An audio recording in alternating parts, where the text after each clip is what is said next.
Hi everyone, मैं हूं शेख जबी। मेरे इस चैनल में आप सभी का स्वागत करता हूं। इस वीडियो में हम लोग बात करने वाले हैं 5 बॉलीवुड की मूवी रिलीज हो चुकी है इस साल। मतलब 2025 में 5 मूवी रिलीज हो चुकी है, लेकिन पांचों की पांचों मूवी का हाल क्या हुआ है बॉक्स ऑफिस पे, क्या हिट हुई है या फिर फ्लॉप या फिर डिजास्टर रही है, चलिए जानते हैं। पहले जान लेते हैं कि देखो, इस साल फर्स्ट वीक पे, जनवरी फर्स्ट वीक पे मूवी रिलीज नहीं हुई थी, लेकिन उसके बाद मूवी रिलीज हुई जैन पे। वो मूवी थी सोनू सूद की एक्शन ड्रामा मूवी, वो थी फतेह। क्योंकि फतेह मूवी को प्रोड्यूसर सोनू सूद ही है, राइटर, डायरेक्टर और मेन लीड एक्टर भी सोनू सूद ही है, जिसमें एक्शन छप्पड़ फाड़ के था। मेरे को एक्शन पर्सनली बहुत अच्छा लगा था इस मूवी में, लेकिन अनफॉर्चुनेटली इसकी कहानी उतनी खास थी नहीं। तो उसी की वजह से, क्योंकि इस मूवी का बजट बताया जा रहा था 40 से 50 करोड़ है या फिर आसपास है, क्योंकि देखो सोनू सूद ने फीस नहीं ली है, डायरेक्टर वही है, राइटर वही है, एक्टर भी वही है, तो वहीं पे आधे पैसे कम हो जाते हैं। ठीक है, तो इनकी फीस छोड़ के तकरीबन मूवी का काम, मतलब मूवी के ऊपर पैसे लगे थे तकरीबन 40 करोड़ तक लगे थे। लेकिन अनफॉर्चुनेटली ये मूवी बॉक्स ऑफिस पे हिंदी में यानी इंडिया में 20 करोड़ भी कलेक्ट नहीं कर पाई। मतलब 20 करोड़ भी नहीं कलेक्ट कर पाई। 2025 की पहली मूवी थी बॉलीवुड की जो मेरे हिसाब से फ्लॉप गई। तो कुछ नहीं था, क्योंकि जब 40 करोड़ बजट है और 20 करोड़ कमा रही है, तो जाहिर सी बात है या तो फ्लॉप जाएगी या फिर डिजास्टर जाएगी। तो ये पहली मूवी थी जो 2025 में फ्लॉप हो गई, जो अच्छा ये नहीं था जो बॉलीवुड के लिए या हिंदी मूवीज के लिए, जो पहली मूवी फ्लॉप हो गई 2025 में। लेकिन उसके सेकेंड वीक पे दो मूवी क्लैश के साथ रिलीज हुई थी। वो थी मास महाराजा, जिसको बोलते हैं अजय देवगन। तो अजय देवगन और उनके भांजे की मूवी रिलीज हुई थी आजाद। तो आजाद मूवी का कलेक्शन तो बहुत डिजास्टर मूवी गई, ओपनली बोल दे रहा हूं, बहुत बड़ी डिजास्टर गई वो मूवी। क्योंकि अजय देवगन के रहने के बावजूद अजय देवगन के भांजे थे, रवीना टंडन की बेटी थी, ठीक है, तो अनिल थडानी, हाँ, अनिल थडानी की बेटी और रवीना टंडन की बेटी थी। तो कितना बड़ा डिस्ट्रीब्यूट किया था, लेकिन फिर भी इस मूवी को बहुत प्रमोशन किया, हर जगह जाके प्रमोशन कर रहे थे, लेकिन फिर भी ये मूवी अपने लाइफ टाइम कलेक्शन में 10 करोड़ नहीं छू पाई है। 10 करोड़ इंडिया में बोल रहा हूँ, ठीक है, 10 करोड़ नहीं कमा पाई है। और ये सबसे बड़ी ब्लॉक, मतलब बड़ी बिग डिजास्टर गई। तो आजाद मूवी अजय देवगन की पहली मूवी इस साल की बड़ी डिजास्टर गई। क्योंकि हम लोग बोल सकते हैं कि अजय देवगन का इसमें कैमियो नहीं था। तकरीबन अजय देवगन आधी मूवी में है इसमें, आजाद मूवी में। ऐसा नहीं था कि 5-10 मिनट का रोल था, तकरीबन आधी मूवी में अजय देवगन ही है।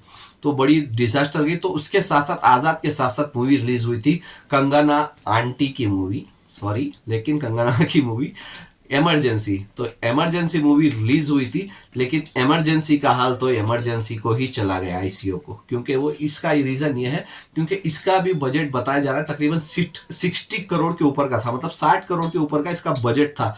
जो इसके डायरेक्टर है कंगना रनावती है और एक्टर भी वही है। तो इनकी फीस छोड़ के मूवी के ऊपर तकरीबन 60 करोड़ लग गए। क्योंकि ये मूवी लास्ट ईयर ही 24 में रिलीज होने वाली थी। क्योंकि ये इसकी कहानी हमारी स्वर्गवासी प्राइम मिनिस्टर इंदिरा गांधी जी के ऊपर थी, तो इसको बहुत प्रॉब्लम हो रही थी रिलीज होने में। तो फाइनली जा जाके 25 में 17 को शायद ये मूवी रिलीज हुई थी, मतलब आजाद के साथ क्लैश हुई थी। लेकिन क्लैश होने के बावजूद भी इसको कुछ भी फायदा नहीं मिला, क्योंकि बजट इसका तकरीबन 60 करोड़ था और इसने इंडिया में बॉक्स ऑफिस पे कमाई की है सिर्फ 20 से 22 करोड़। तो 20 से 22 करोड़ ही कमा पाई। मतलब कि समझ लो जितना बजट था उसका 30% या 40%, 40% भी नहीं, 30% ही पैसा निकाल पाई ये मूवी। तो ये मूवी भी बहुत बड़ी डिजास्टर गई है 2025 में। आजाद तो गई डिजास्टर, तो ये भी मूवी यानी इमरजेंसी मूवी भी बहुत बड़ी डिजास्टर गई है। अगर इस मूवी की बात मैं हटा दूं, तो उसके बाद अगली मूवी रिलीज थी अक्षय कुमार, खिलाड़ी कुमार की मूवी स्काई फोर्स। तो स्काई फोर्स मूवी आके देखो, इस मूवी का बजट बहुत हाई था, ठीक है, बहुत हाई था। और अक्षय कुमार का आप हाल जानते होंगे, आफ्टर पेंडेमिक उनकी हर मूवी या तो फ्लॉप या फिर डिजास्टर ही गई है। और कोई भी मूवी 100 करोड़ तक नहीं क्रॉस की। लेकिन ये मूवी का अलग था। क्यों अलग था? क्योंकि देखो, इस मूवी का बजट तकरीबन 250 करोड़ बताया जा रहा था, 200 करोड़ बताया जा रहा था। तो 200 करोड़ भी पकड़ लेते। लेकिन ये मूवी के साथ एक प्रॉब्लम ये हुई, जब ये मूवी 24 को रिलीज थी, 22 जैन तक अभी इसकी एडवांस बुकिंग नहीं हो रही थी। तो मेकर्स ने इसको ऑफर दे दिया था मल्टीप्लेक्स पे हर जगह पे कि 50 से 70% हम लोग कैशबैक दे रहे हैं एक टिकट पे। तो इन्होंने कैशबैक दे दिया वहां पे, जो अभी रिसेंटली भी बहुत बड़ा इश्यू उठाया था कि देखो बॉलीवुड के बहुत बड़े क्रिटिक्स हैं जो कमल अहाटा, तो उन्होंने भी बहुत बड़ा इश्यू उठाया था कि ये मूवी को बड़ा चढ़ा के झूठ बोल के मतलब झूठ प्रेजेंट कर रहे हैं कि बॉक्स ऑफिस कलेक्शन इतना आया था जबकि उतना आया नहीं था, तो बहुत बड़ा इश्यू हुआ था। तो वहां पे आपने कैशबैक दे दिया, और तो और पहले दिन ये मूवी तकरीबन 10 से 11 करोड़ कमा रही थी, 15 करोड़ के ऊपर दिखाया गया, फिर दूसरे दिन भी फिर 3 से 4 करोड़ बढ़ के दिखाया गया, फिर तीसरे दिन जो संडे था उस दिन भी बढ़ के दिखाया गया। अगर रेट के हिसाब से बात करूं तो 3 दिनों में आके तकरीबन ये मूवी ने 60 करोड़ कमाई की थी, लेकिन मेकर्स ने आके तकरीबन 3 दिनों में 70 करोड़ के ऊपर दिखाया, और अगर उसमें कैशबैक हटा दो तो ज्यादा से ज्यादा मूवी कमाई थी 20 से 25 करोड़। अगर कैशबैक हटा दो तो उतना ही जमता है, 20 से 25 या 30 करोड़ कमाई कर दी 3 दिनों में, बहुत था। उसके बाद तो जाहिर सी बात थी मूवी डाउन होने की आ रही थी। तो अब तक अगर ट्रेड के अभी मैं पकड़ लूं तो ट्रेड के हिसाब से ये मूवी अब तक ज्यादा से ज्यादा 105 करोड़ कमाई है, 105 करोड़। क्योंकि देखो मंडे यानी इसका सेकेंड मंडे था, तकरीबन इसके सेकेंड मंडे में 1.5 करोड़ तक की कमाई की है, और ट्यूसडे यानी यस्टरडे इसका 12th डे था, जो ट्यूसडे का 12th डे था, उस दिन ये मूवी 1.5 करोड़ से भी कम कमाई की, मतलब 1 करोड़ 20 लाख तक की कमाई की है स्काई फोर्स ने, मतलब 1 करोड़ 5 लाख तक की हो गई। लेकिन मेकर्स दे रहे हैं कि वर्ल्ड वाइड ग्रॉस तकरीबन 150 करोड़ के ऊपर का दिखा रहा है। तो चलो जो भी दिखा है, लेकिन असलियत पता रहती है लोगों को।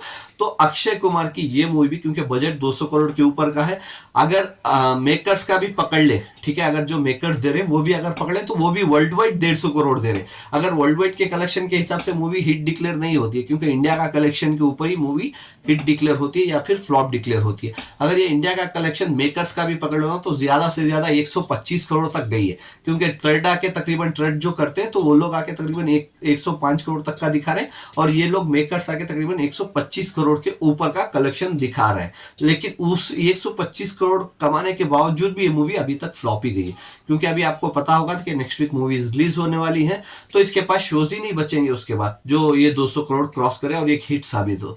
तो अक्षय कुमार के कैरियर में ये चलो 100 करोड़ क्रॉस कर लिया होगा, लेकिन फिर भी ये मूवी फ्लॉप जा रही है। तो डेफिनेटली ये मूवी भी फ्लॉप हो गई है स्काई फोर्स, जो बॉलीवुड के लिए बहुत बड़ा झटका है, क्योंकि अक्षय कुमार की ये मूवी के ऊपर बहुत उम्मीदें थी लोगों को।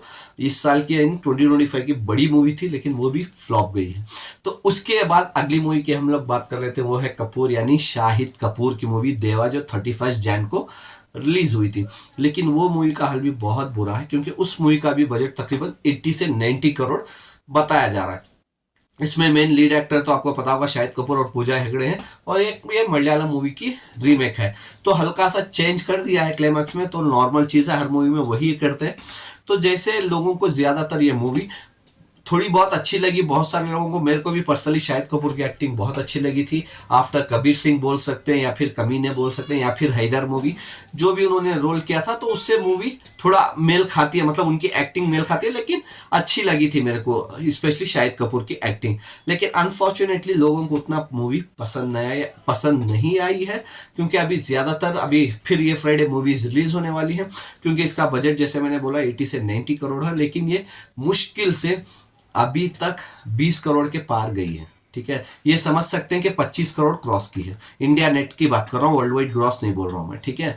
तो इंडिया नेट तकरीबन ये मूवी अपने 4th डे यानी 4th डे तकरीबन 2.5 करोड़ के ऊपर की कमाई की थी, 2.5 से 3 करोड़। लेकिन ट्यूसडे जो इसका 5th डे था, तो वहां पे तकरीबन 2.5 करोड़ फिर कमाई कर रही है। अगर वो पूरा कलेक्शन मैं बता दूं 5 दिनों का, तो तकरीबन 26 करोड़ से 27 करोड़ तक ये मूवी कमाई की है अपने 5 दिनों में, जबकि इस मूवी का बजट है 80 से 90 करोड़।